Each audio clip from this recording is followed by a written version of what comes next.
اعوذ باللہ من الشیطان الرجیم بسم اللہ الرحمن الرحیم قال اللہ تبارک و تعالی فی کتاب المجید وقول الحق بسم اللہ الرحمن الرحیم انما المؤمنون اخوہ، انما سوائے اس کے نہیں، المؤمنون جو مومنین، اخوتن آپس میں بھائی بھائی ہیں، یعنی اس میں کوئی سورۃ الحجرات کے اندر خداوند عالم فرمایا، اور ایک اور آیت میں ہے کہ والمؤمنون والمؤمنات، مومن مرد اور مومن عورتیں، بعضهم اولیاء بعضن، بعض کے سرپرست بھی ہیں۔ تو دیکھیے ہم مسلمان ہیں، ہمارا اسلامی معاشرہ ہے، اسلامی معاشرے میں اسلامی قوانین رائج ہیں، اسلامی معاشرے میں رنگ الہی نظر آنا چاہیے، اسلام جو سلامتی کا مذہب ہے، سلامتی نظر آنے چاہیے۔ ہم مسلمان ہیں اور ہمارا ایک خاص تمدن ہے، ہماری ایک ثقافت ہے جس کو محفوظ کرنا ہمارے لیے ضروری ہے۔ تو آج ہے کہ دینی بھائی کے حقوق کے بارے میں موضوع ہے کہ دینی بھائی، دیکھو ایک ہوتا ہے نسبی اور حسبی، اور جو بالکل رشتہ دار ہوتے ہیں قریبی بھائی، اس کی بات نہیں ہو رہی ہے۔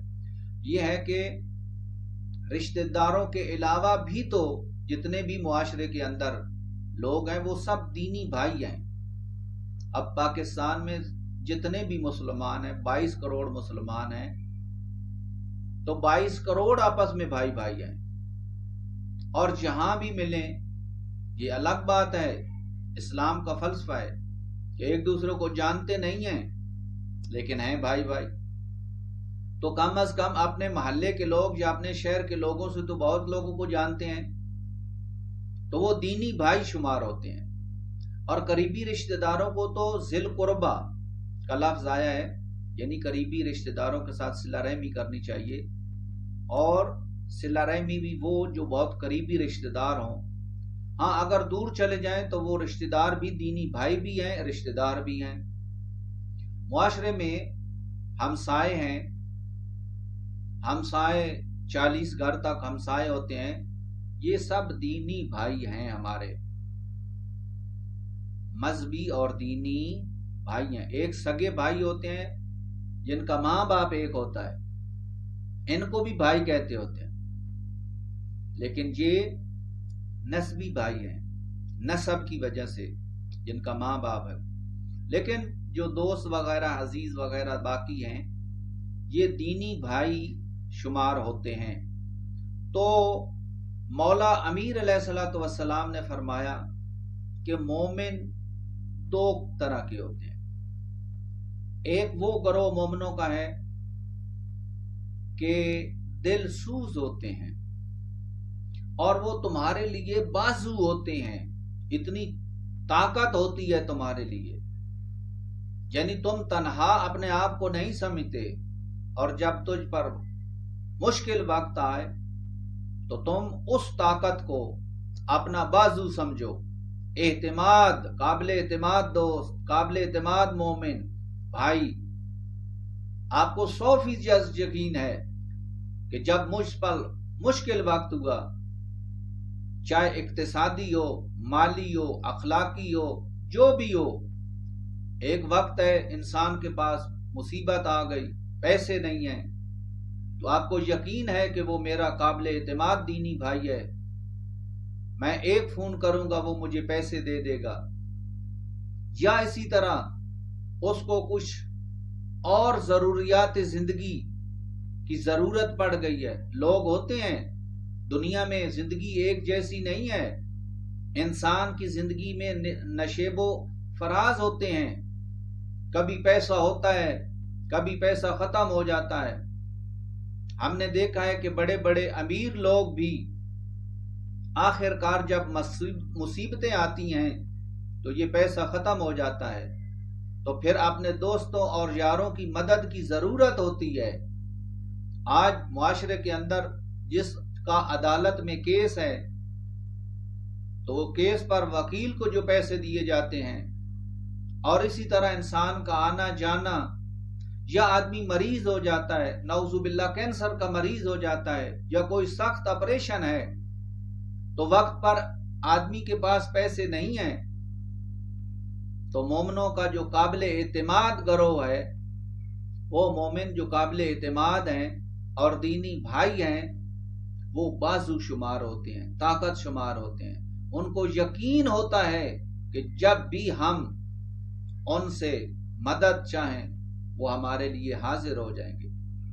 لیکن کچھ اعتماد والے تو ہوتے ہیں، لیکن وہ نہیں ہوتے جو بازو بنتے ہیں. یہ قابل اعتماد اتنے نہیں ہیں.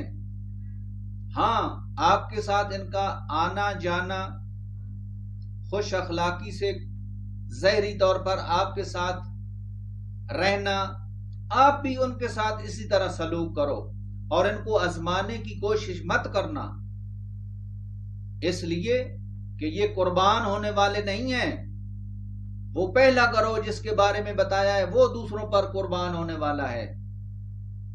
یہ دوسرا گروہ جو ہے یہ صرف اپنی حد تک مطلب پرستی تک رہتے ہیں. مطلب ہو تو آپ کے دوست ہیں، آپ کے ساتھ زیادہ آنا جانا رکھتے ہیں. جب مطلب ختم ہو گیا تو بس آنا جانا بھی کم ہو جائے گا، اور مطلب کی دوستی، مطلب کا لین دین، سب کچھ یہ دوسرا گروہ ہے. تو یقیناً جو بازو اور قربان ہونے والے مومن ہیں اس کے لیے تو پھر قربانی دینی پڑتی ہے، ان کے لیے تو پھر جان دینی پڑتی ہے نا. تو فرق ہے. دوسرا گروہ اگرچہ قربان نہیں ہونے والا، قابل اعتماد نہیں ہے، بازو نہیں ہے، لیکن اس میں یہ نہیں ہے کہ ان کی توہین کریں، بس ان کی معمول کی زندگی گزاریں. دینی بھائی ہیں اس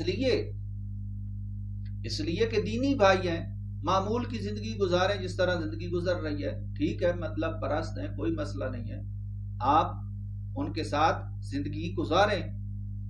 تو اس کے علاوہ اگر کوئی آدمی کسی مومن بھائی کو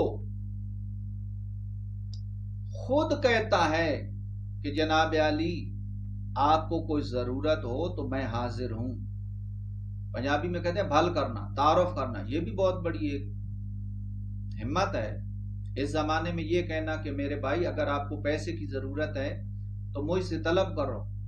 یہ بھی جان نثاری اور قربان ہونے کا بہت بڑا ایک نشانی ہے. لیکن یہ لوگ بہت کامیاب ہوتے ہیں.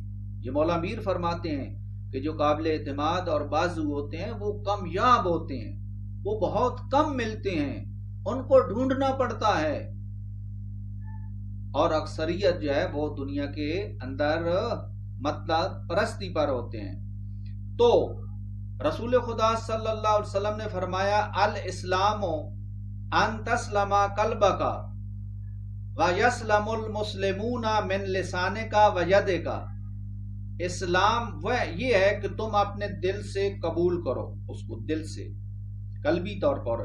ایمان کہاں ہوتا ہے؟ دل میں ہوتا ہے. اور مومن جو ہیں وہ تمہاری زبان اور تمہارے ہاتھ سے محفوظ ہوں. زبان سے ان کی غیبت نہ کرنا، زبان سے ان پر تہمت نہ لگانا، زبان سے ان کو گالیاں نہ دینا، ہاتھ سے ان کی چوری نہ کرنا، ان پر ہاتھ نہ اٹھانا، اور کسی قسم کے ان کو تکلیف نہ دینا. یہ زبان اور ہاتھ ایک اشارہ ہے، اس لیے کہ زبان سے زیادہ گناہ سرزد ہوتے ہیں اور ہاتھ سے بھی زیادہ گناہ سرزد ہوتے ہیں. اگرچہ باقی آنکھوں سے بھی گناہ ہوتے ہیں، کانوں سے بھی گناہ ہوتے ہیں. جب تم کسی کی غیبت سنو گے تو یہ کانوں کے گناہ ہیں، اگر آنکھ نامحرم کو دیکھے گی تو یہ بھی گناہ ہے. لیکن زبان اور ہاتھ سے محفوظ ہوں. مسلمان تمہارے ہاتھ اور زبان سے محفوظ ہوں. اور اس کے بعد فرمایا رسول خدا نے کہ لیس منا من غش مسلمان، جس نے خیانت کی مسلمان کے ساتھ، لیس منا وہ ہم سے نہیں ہے.